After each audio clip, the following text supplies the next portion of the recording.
Ron Jackson has done extensive reporting on Oklahoma's Hispanic community for Oklahoma Watch. One of the places he's visited is Heavener in LaFleur County.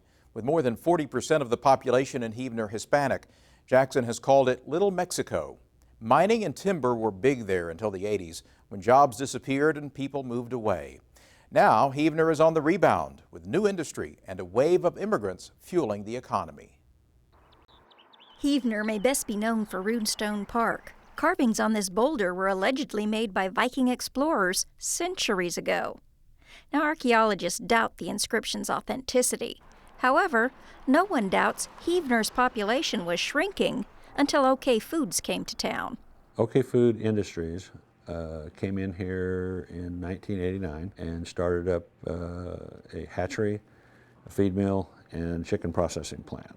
They brought in several Hispanics. Before the plant arrived, about 2,500 people lived in Heavener, and just a few were Hispanic. The last census revealed big changes.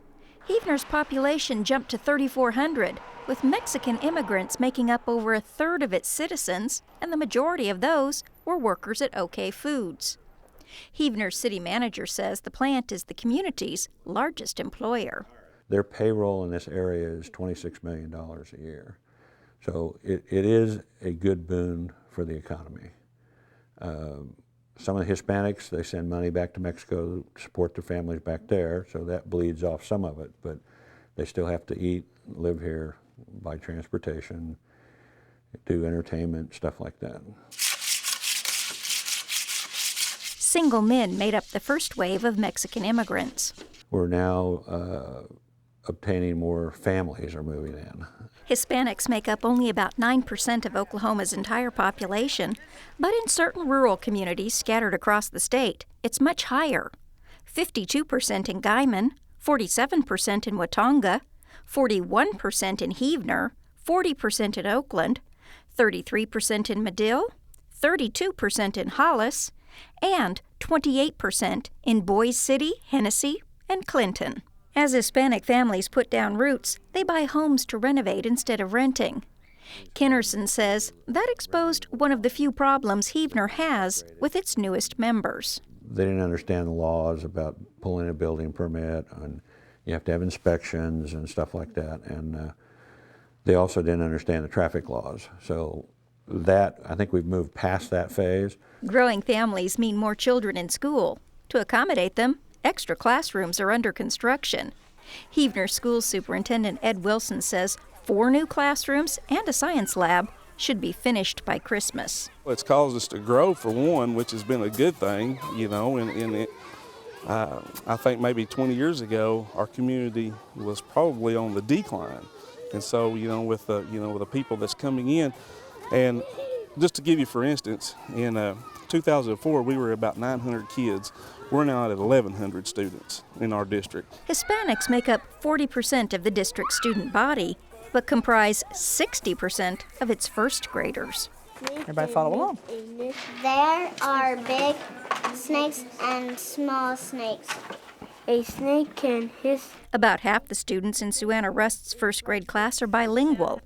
Rust says most immigrant students begin school knowing at least some English, even if they haven't lived here very long.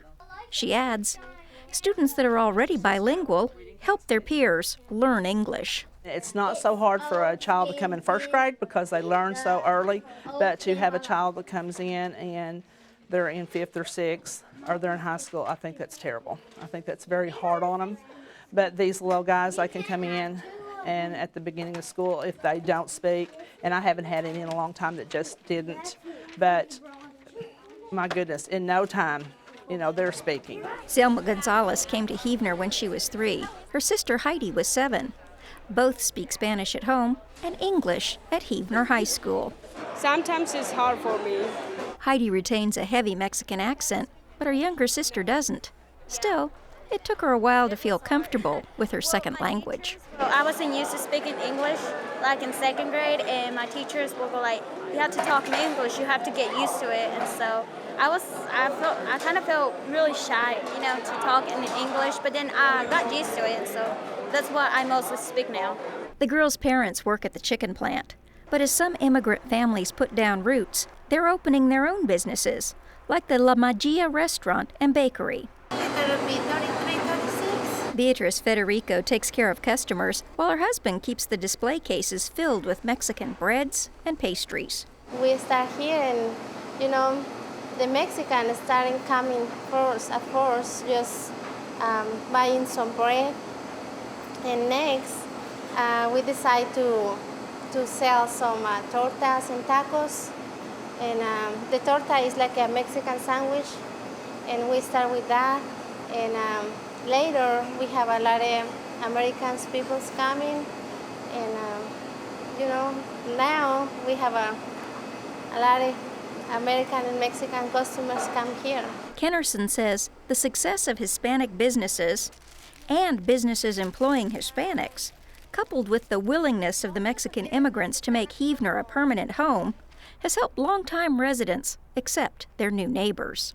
They're integrating in with the society, just like back in the 1800s when the Irish came over and the Germans came over. At first there's a lot of controversy and strife, and then pretty soon people realize all these people are trying to do is raise their family and make a living. And in the process, changing the face and bringing a new prosperity to a community that was in decline before they arrived.